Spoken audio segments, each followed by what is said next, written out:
It's red, it's fast, and it's Italian. Our bike means so much to so many people because it's a bike that is linked and is born in a territory.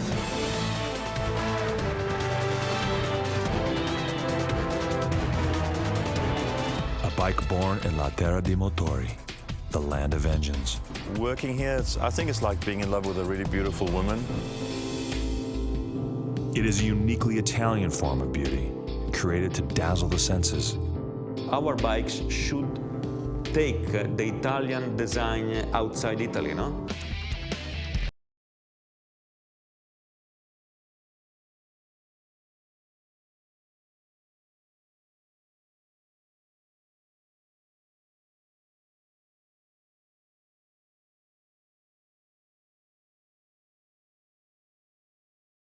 Candidly, it's a whole lot of work, and if you don't love motorcycles, there's probably better things to do in life. This is the story of a company that began by making radios. So how'd they end up creating some of the fastest and most stunning motorcycles in the world?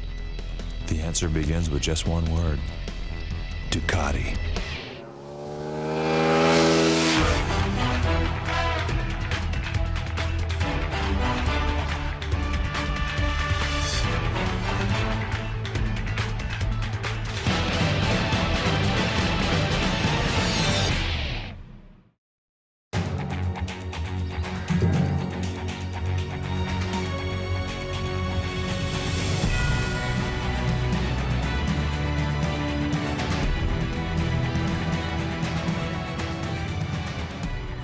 Emilia-Romagna is a region of northern Italy.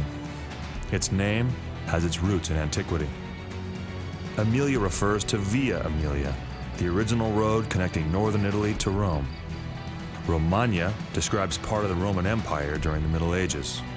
Today, Emilia-Romagna is a region also known as Motor Valley, because some of the most famous and exclusive automotive and motorcycle brands in the world can be found here. Around here, 50 miles from Ducati, you get Maserati, Lamborghini, you get Ferrari, and in every single garage in this area, there is somebody that is trying to get something go faster. It doesn't matter if it's a food processor, a car, or a bike.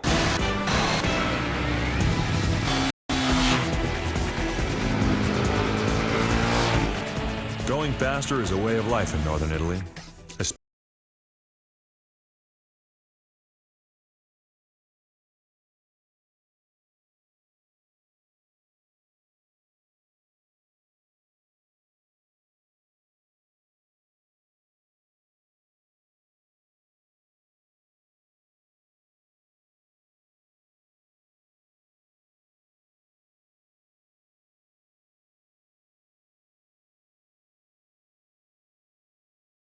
In their heart, and they manage to transmit it to the bike. And that's what I think sets our bikes apart.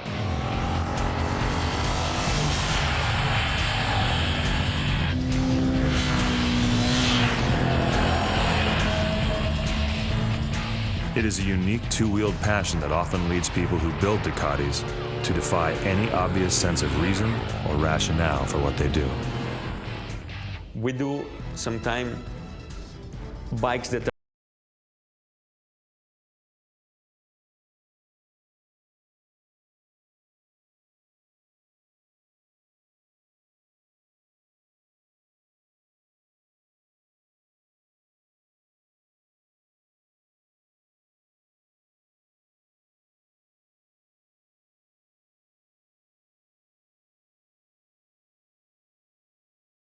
I think that is unbelievable. We don't have employees here, we have community members. And we do not have customers outside here, we have community members. We all love the same product, which is the motorcycle.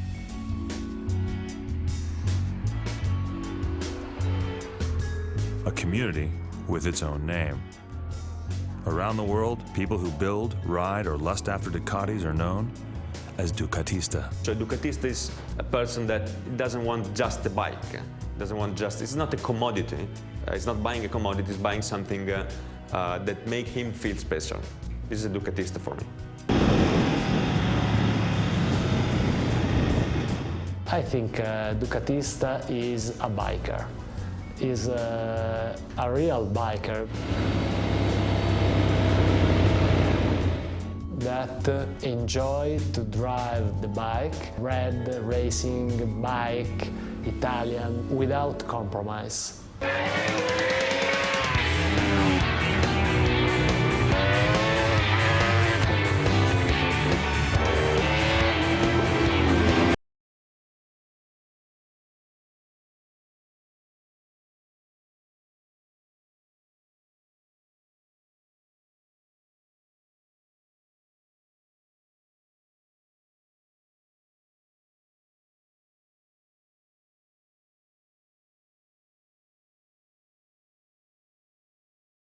In a dustbin.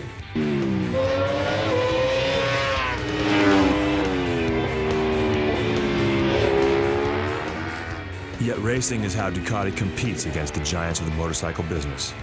For every bike Ducati builds and sells, Honda, the world's largest motorcycle company, cranks out nearly 400 motorcycles. Ducati is the David versus Goliath of the motorcycle world, and David keeps winning.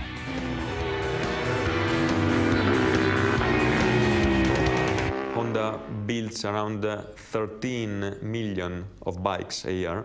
We build around 35,000. You know, racing for us is all about winning. You don't race if you don't win. We don't like to participate. We like to win.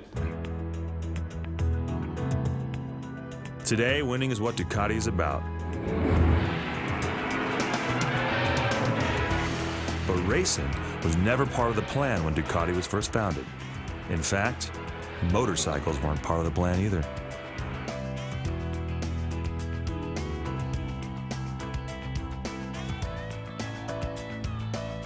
Ducati's history begins in 1926 when three brothers decided to create a business.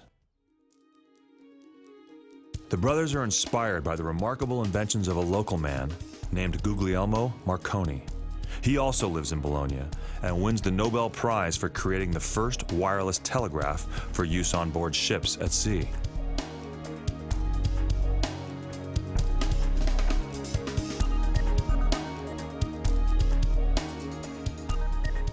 Marconi's next invention is the common household radio.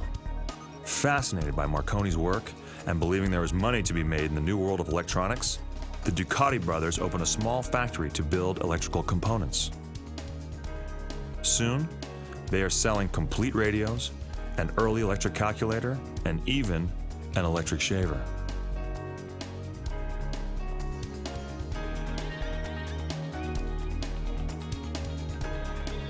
In 1935, construction begins on a new Ducati factory, personally designed by Bruno Cavalieri Ducati, one of the three brothers. When construction ends, the new Ducati factory is one of the most modern electronics factories in the world and attracts other technology companies to Bologna. It is an early example of clustering, when like-minded technology companies are all in one place, and the new Ducati factory becomes the center of an Italian version of a very early Silicon Valley. But the start of World War II changes everything. When German troops invade Italy, they force the factory to make military radio equipment. A U.S. Army Air Corps memo labels Ducati a military target. And on October 12, 1944, Operation Pancake is put into action.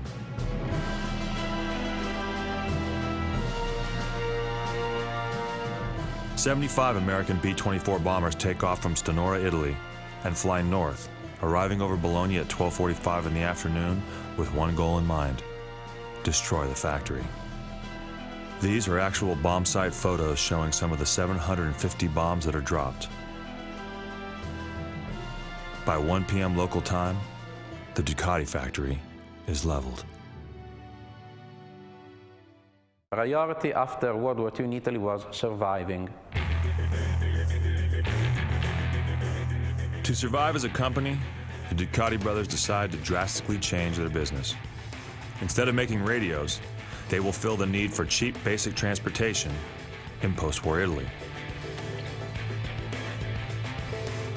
It is a decision that will forever change the course of Ducati.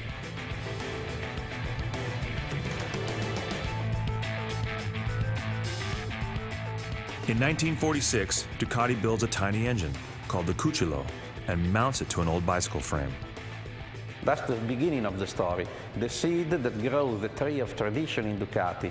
That engine was the Cucciolo, or in English, puppy.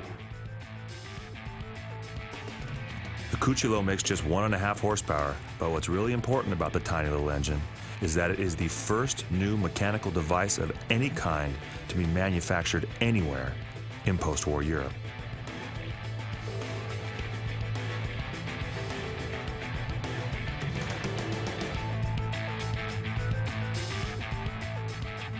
The remarkable success of the Cucciolo will lead to Ducati's first complete motorcycle.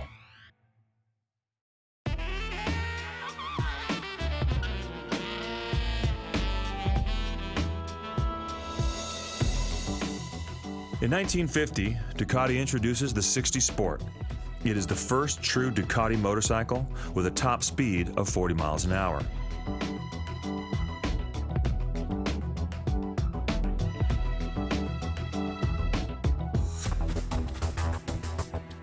The 60 Sport paves the way for Ducati's next great milestone. Only it's not a motorcycle. It's a man who is fascinated by racing. In 1954, the company hires a young engineer named Fabio Taglioni. He is a recent graduate from the University of Bologna, one of Europe's oldest universities and a school famous for its science and engineering programs.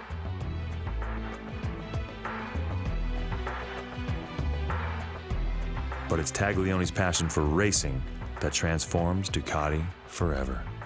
The genius idea of Taglioni was creating the first ever race bike, the Grand Sport. In 1956, Taglioni developed for Ducati the first concept of a 125 Grand Prix Desmo. The bike was not developed for being a bike for races on the road, but races all around the world.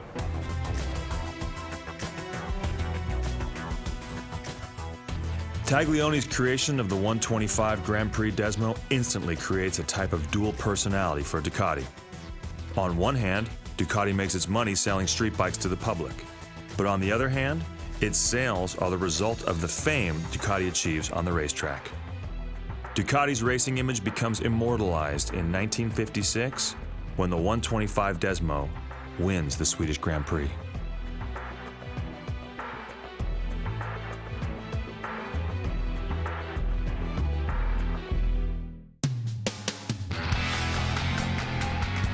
Ducati's racing legacy continues to grow in the 60s with an English rider on board a very special Ducati. One of 2,000 Ducatis all bought by just one man. Marcello was just a boy of 19 years old in 1959 when he was officialized as a Ducati rider. And the father came in Ducati and paid for a bike, the 250 twin-cylinder Desmo, just for him. These days, no fathers can pay to his son, even if he could be a master of speed on MotoGP or Superbike.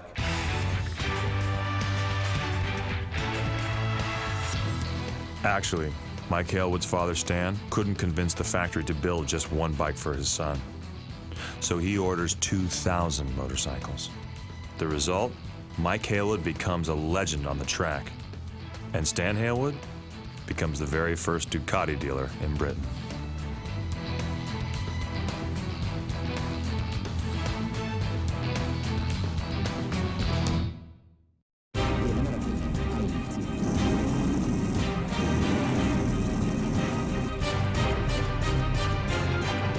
A decade later, another English rider, Paul Smart, would ride another new Ducati racing bike to victory.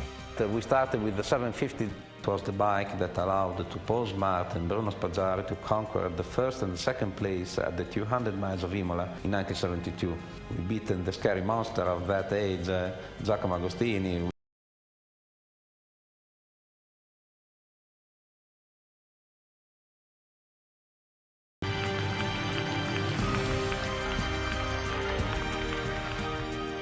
Paul Smart's victory over Giacomo Agostini in the 200 miles of Imola is the foundation of a new Ducati tradition: winning races with modified street bikes.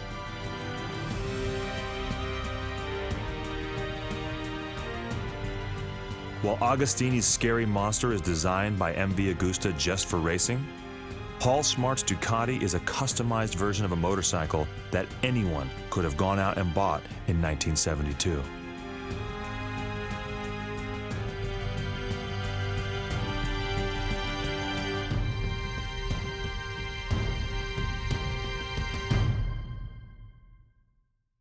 They may be production bikes, but they're production race bikes. They are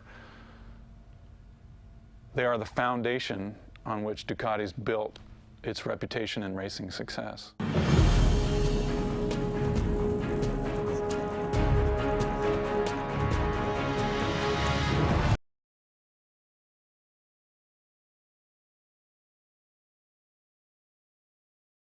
Is also one of Fabio Taglioni's crowning achievements as head engineer.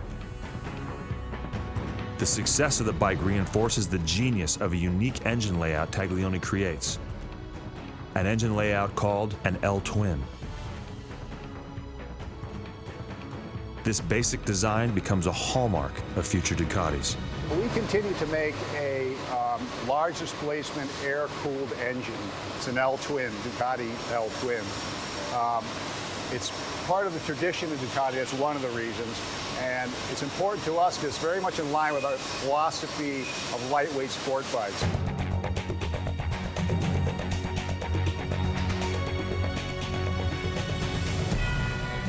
Fabio Taglioni's legacy is truly unique. Rarely, if ever, does one man's work continue to define the production and development of an entire motorcycle brand. He loved to design racing bike, and from time to time he designed also production bike. That was where we were be, you know. And so this is part of our history. We started the World Superbike Championship, and we never stopped racing World Superbike.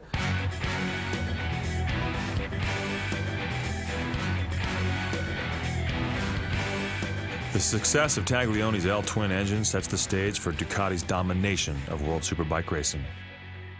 Next decision was to hire Carl Fogarty. That is one of the milestones of our brand. We won an incredible 4 championships with him.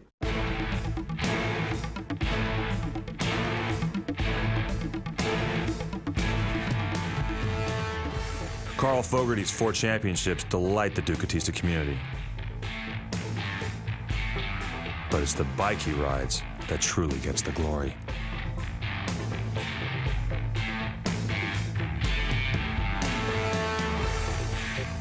In 1995, Ducati shocks the world with the introduction of the 916.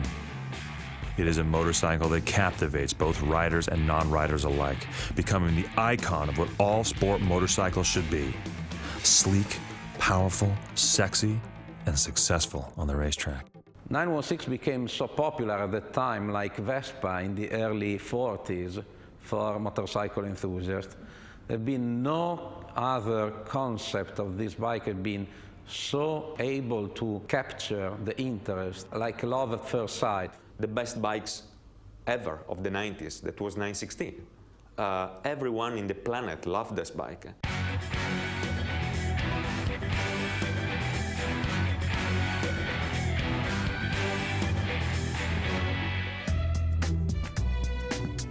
The 916 is the creation of Massimo Tamburini, one of the greatest motorcycle designers.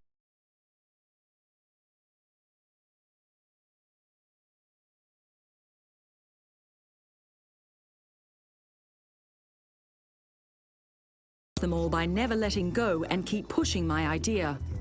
A serious issue came up with the rear part of the motorcycle. As I am a very picky person, we created the double mufflers in the back that make the motorcycle recognizable from a distance.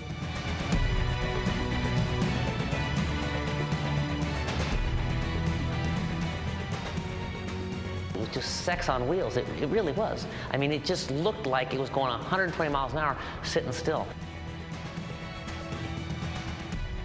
You can ride an ugly bike and love it, but the 916 was the beautiful bike that you love to ride. Following the success of the 916 both on the track and in the showroom, the factory introduces a radical new naked bike, called Il Mostro in Italian, or known the world over as the Monster. When it came out in 93, 94, it was a total head scratcher. It's like, what is this thing? But it's a naked Ducati. Nothing wrong with that. I mean, you want to see the parts of a Ducati.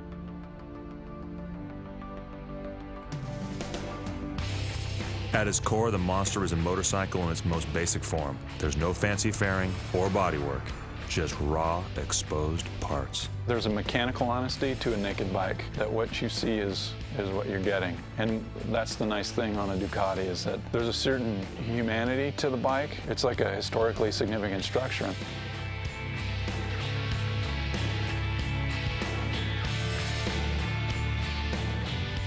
There's a communication of mechanism that is very hard to resist in a naked bike. The Monster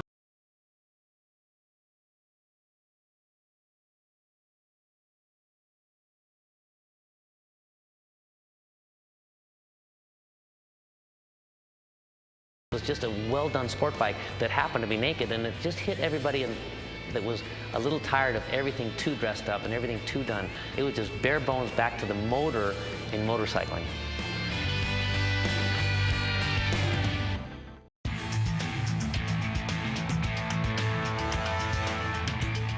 After creating two iconic motorcycles in the mid-90s, it seems Ducati can do no wrong. But then they do. The company decides to replace the aging 916 with a brand new motorcycle called the 999.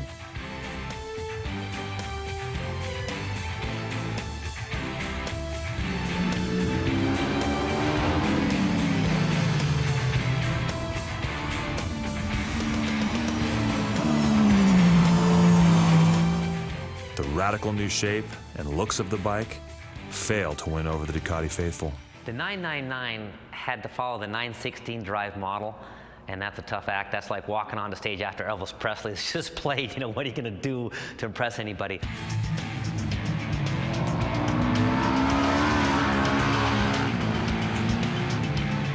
In pictures, it didn't come across, and people started to pan it because of pictures. With mounting criticism of the 999's looks and sales off nearly 20%, Ducati is forced to offer discounts and rebates to move motorcycles off showroom floors. But the 999 is successful on the track, where it continues to build on Ducati's dual personality of using a production-based bike sold to the public to go racing.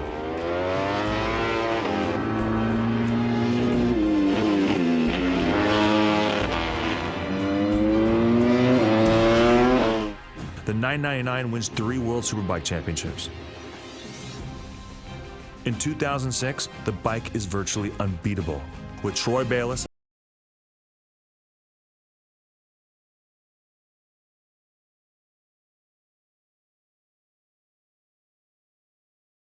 I think it's kind of a milestone in our sports history.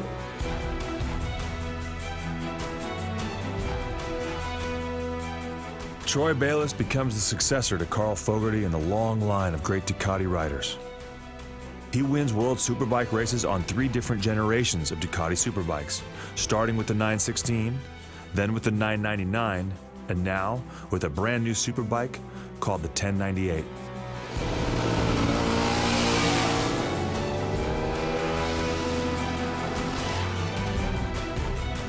Built to win on the track and to sell in the showroom, the 1098 is a faster, lighter superbike that connects the past to the present and harkens back to the heady days of the iconic 916. The concept of the bike is incredibly easy in a way, because we had in our catalog back 6 years ago the best bikes ever of the 90s, that was 916. Everyone in the planet loved this bike. And so it was incredibly easy to decide how the new bike should have taken form. So we just revamped everything, putting everything together in a completely new package, which keeps the same DNA, is the same basic gene, but in a completely new form. The first production run of the 1098 sells out even before the first bike ships, thanks to its unique blend of the past and the present. From the 916 to the 999 to the 1088 GRR, a number of features that they are shared, and so you can immediately tell this bike is a Ducati, you know?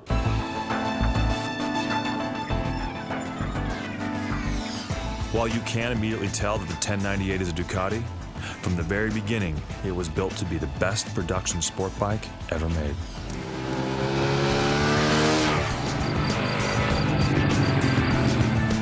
I decided that we had to have as first priority to revamp our best sports bike. This bike, the 1088, or the sports bike for Ducati, is the flagship.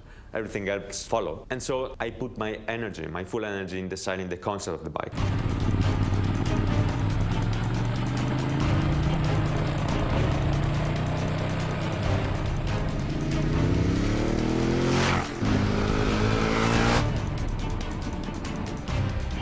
Like all Ducatis, the 1098 is born to ride the magnificent roads of northern Italy.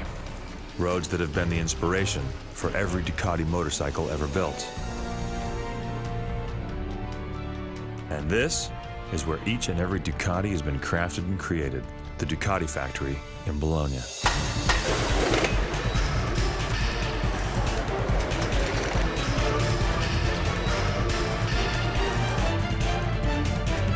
This factory's been here about 60 years, 70 years. Most of the man hours within this facility are on the engine itself. Ducati is world famous for a unique two-cylinder engine design that's built in two basic variations. One is an air-cooled engine, the other a more powerful version that's liquid-cooled. Either way, all Ducati engines start out as a collection of seemingly random parts, carefully sorted and organized in an area of the factory they call the supermarket. Depending on the type of motorcycle we're going to build, in this case, it's an S4RS for the European market, we collect all the bits for that particular motor, and then they go to the production line, and this is combined with crankcases and crankshafts to build up an engine.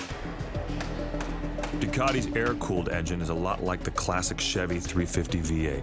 It's been around since 1972. Over the last 30 years, it's progressed from something under 50 horsepower up to almost 100 horsepower right now. Ducati's liquid-cooled engines are more powerful. Constantly refined over the past 20 years, in its newest configuration, the engine pumps out an amazing 160 horsepower.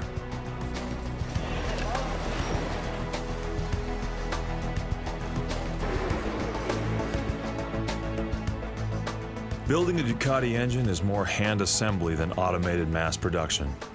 In a factory with about 1,000 full-time employees, less than 10 people will actually put together any one engine. Now the completed engine comes over to what's called cold testing. Cold testing is where we spin the engine up, pressurize the oil system. A lot can be told from cold testing because as you spin an engine, in its essence, it becomes an air compressor in a way.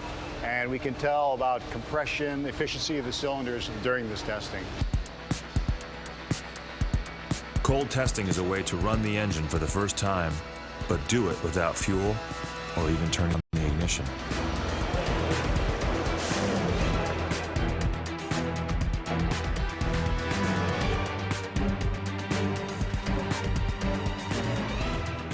Traditionally, a motorcycle is born when the finished engine is mounted to a frame.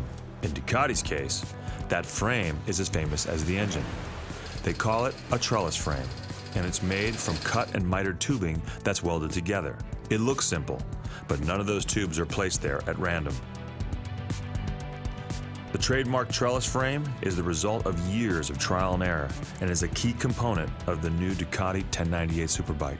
Right here's the beginning of the final production line of the 1098. Today they're building 1098S versions, a very trick version of our new Superbike. And the front end sub-assembly is being mounted to the motorcycle. That sub-assembly includes the handlebars, the clutch pump, the front brake pump, the hoses, the calipers, are all mounted on the sub-assembly already.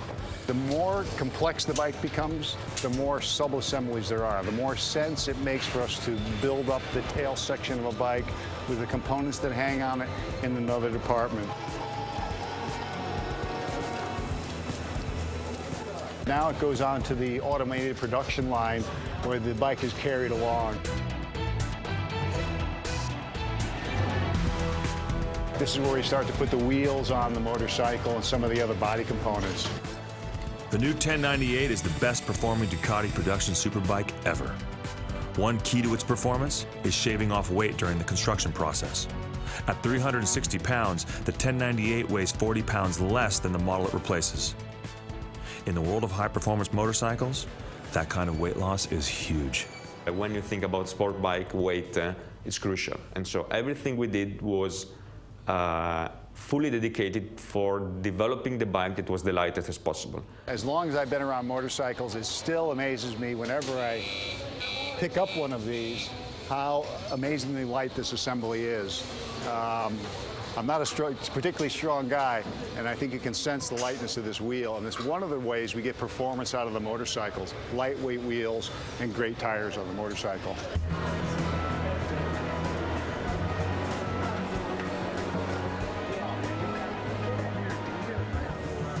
Today you see 1098S models being built on this production line. It's quite possible that on the same production line, a single cylinder from the 1950s could have been built on the same line. So there's a lot of tradition in this building and in this area, and you can kind of feel it in the factory.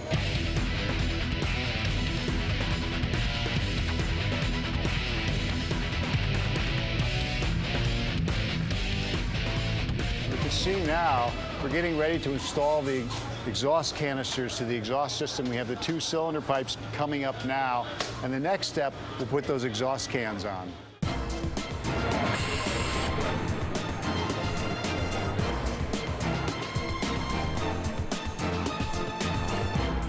Now they've just been placed on the 1098. Here's the couple of pipes we saw coming up. Now the cans are in place where that beautiful sound comes from.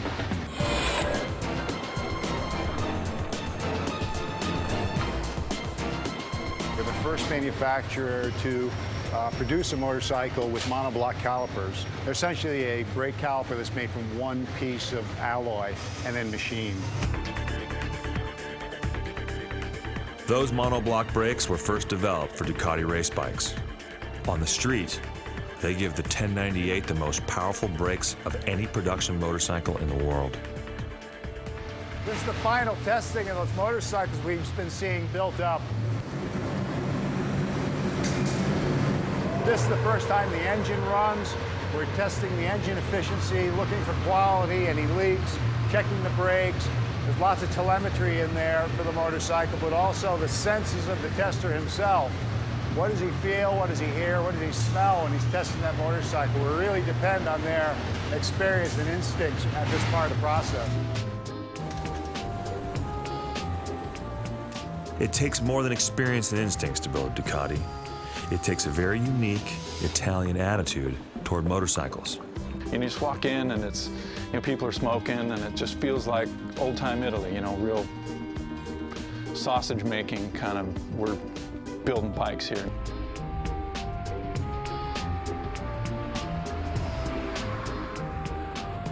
Ducati produces between 35 and 40,000 motorcycles a year, and each one is built by Ducati enthusiasts for Ducati enthusiasts.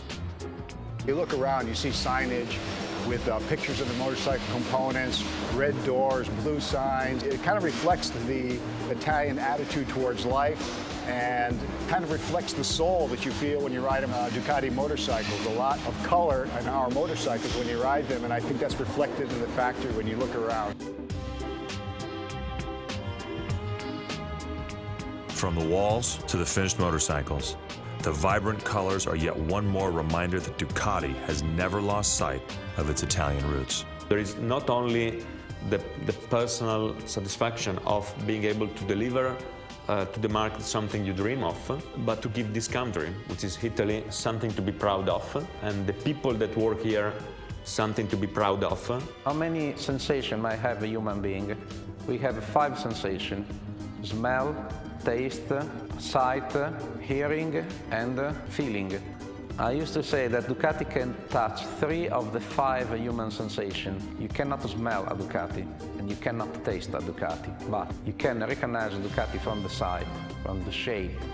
Second, you can also recognize a Ducati even with your eyes closed, from the sound, the classic sound from a V-twin, or from the clutch. And third, if you have ever ridden a Ducati in your life, you will understand what is a real road version of a racing bike.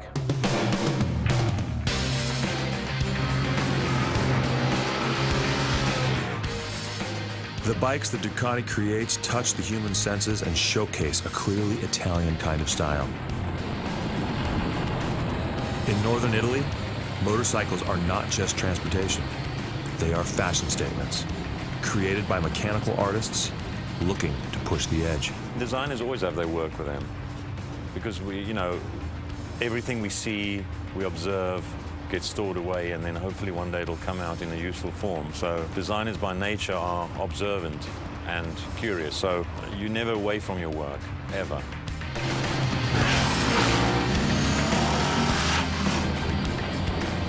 In Italy, you can create styling trends with a motorcycle. So our bikes should take the Italian design outside Italy, no? And the Italian design talk about some fashion, some way of presenting yourself. One of the newest Ducati fashion statements is the Hyper Motard.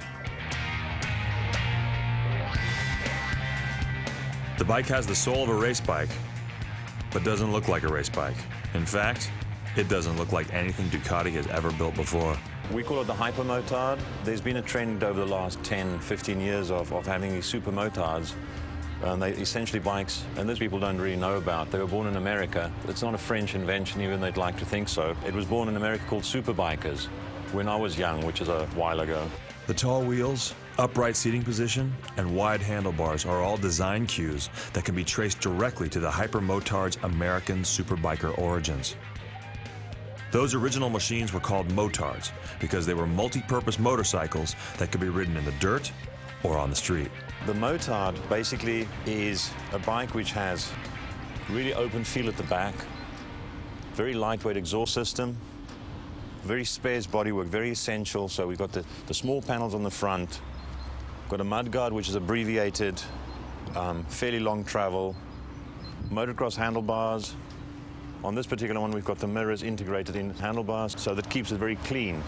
Otherwise, we'd have these big antennas sticking out the top. The idea is small, essential, lean, and mean.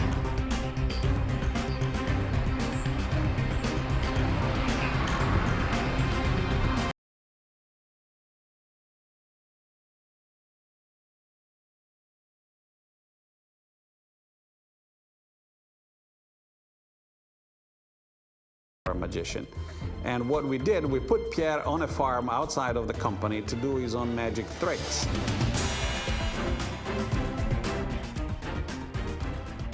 It is ironic that in a land of antiquity, the Hyper Motard owes its existence to one of the most modern things of all, the internet. Ignoring conventional wisdom that says new models are best kept secret, pictures of the bike are posted on the company's blog, and people around the world are asked for their comments and reactions. We built the Hyper Motard only because the blog people asked us to do so. We put out a questionnaire simply saying people, do you like it, don't you like it, what do you like, what don't you like. In a week we got 36,000 answers. 36,000 answers is a mind-blowing type of answers.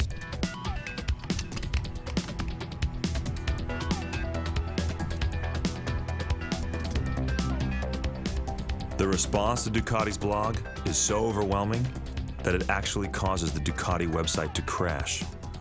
It is perhaps the only time a company has ever been happy to see its computer system go down. Believing that they have a hit on their hands, the company decides to build one of the most unusual looking Ducatis ever. We got overwhelmingly positive at a level that we had never experienced.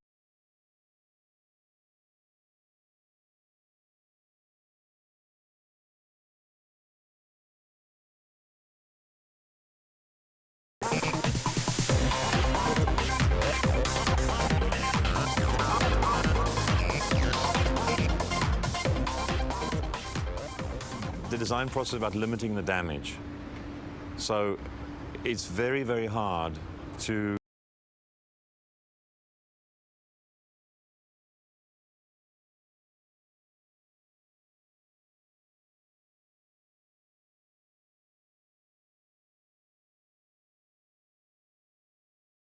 it's very close.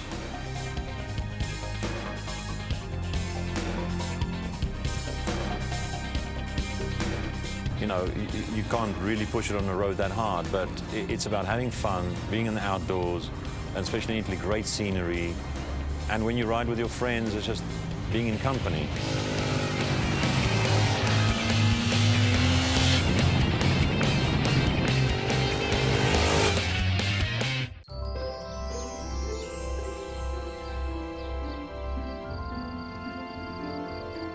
Distilled to its core, the Hyper Motard is all about fun. And for motorcyclists, few places on the planet are as enjoyable as the Italian motorcycle mecca called the Fuda Pass.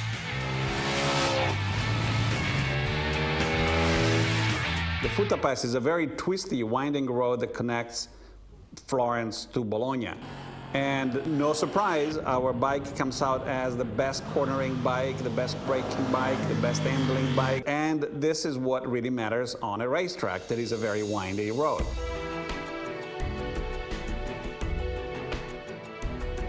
The Fuda Pass is steeped in history.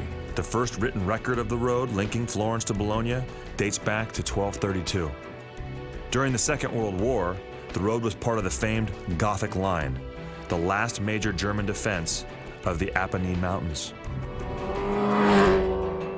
The Fuda Pass is such a great road that Ducati factory riders actually use it to test new bikes.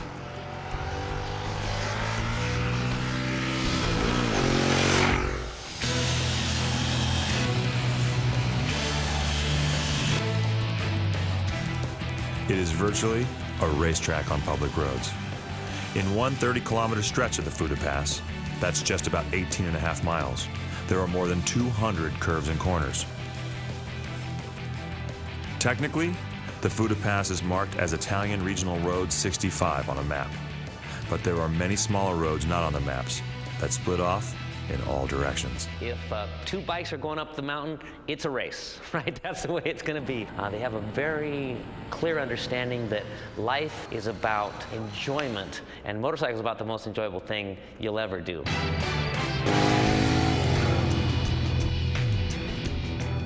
There's two kinds of Americans that come back from Italy. The first kind is who's a little bit cautious and a little bit scared. They think it's crazy to drive in Italy. Oh my goodness. The second American comes back from Italy and says, what a riot we had. What they don't realize is that riding in Italy or driving in Italy, it is controlled chaos.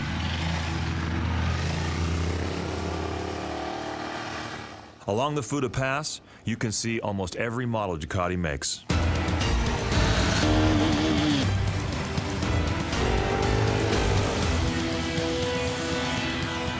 Multistrada, a sport touring bike. The Sport Classic, a modern version of an old Ducati that appeals to the retro crowd. And the 1098, the first in Ducati's new line of superbikes. But no matter which one you prefer, in the Fuda Pass, it's all about the road.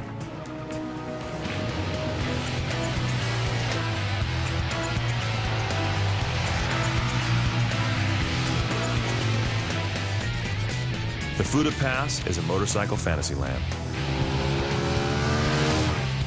And no motorcycle feels so at home on the Fuda Pass as Ducati's new 1098 superbike. It was Ducati reborn, the superbike. Ducatis are about seduction, and that's what the 1098 brought back to Ducati, was flagship motorcycle, seductive shape. And the nice thing with the 1098, the thing that really defined the motorcycle was competitive in every respect. With 160 horsepower in the base model and 180 horsepower in the race trim version, the 1098 is the closest production-based Ducati race bike that you can buy.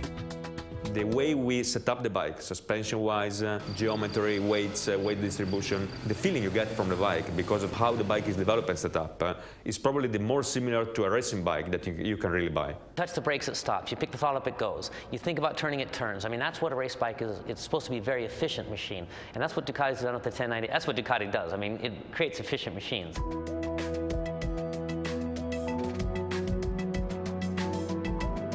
Ducati is working on several new designs for the future. Some will be variations on its current model line. There will be in the long-term future, of course, a new sports bike, but we just introduced the bike on the market, so it will last for a good number of years because we are very happy, because the bike is performing well. Other new models may be unlike anything Ducati has ever made, but all of them will share both the history and the passion of the brand. 20 years from now, it's very hard. I mean, it'll, no matter what it will be, hydrogen-powered, electrical-powered, or hybrid of some sort, Ducatis always have the same DNA, sort of aggressive, sporty, highly functional, and above all, a lot of fun.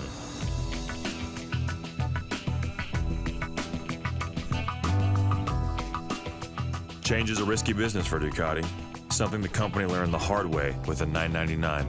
I think that it's a very difficult art to predict what people will want 3 years from now, because people don't know. You can't ask a Ducatista what he will want 3 years from now. He will tell you what he likes today. But because the development process takes 3 years, we need to have people that think ahead. So in the future, you will see Ducati along the line of the continuing products and with some new surprises that come up here and there.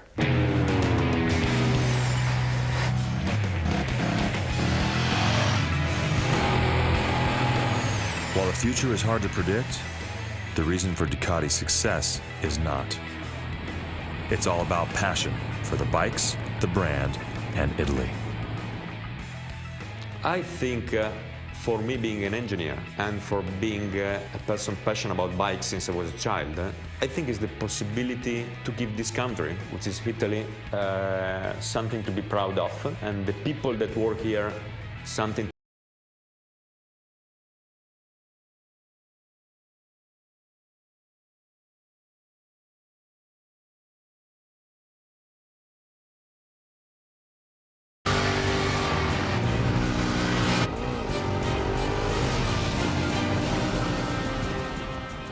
They're red, they're fast, and they're Italian. Machines that are made by a company that never intended to make motorcycles. But because of an Allied airstrike during World War II, Ducati went from radios to race bikes, and for more than 50 years has successfully captured the essence and artistry of Italy in a machine. Whether on a racetrack or the open road, Ducatis are one of the ultimate examples of the unique Italian passion for motorcycles.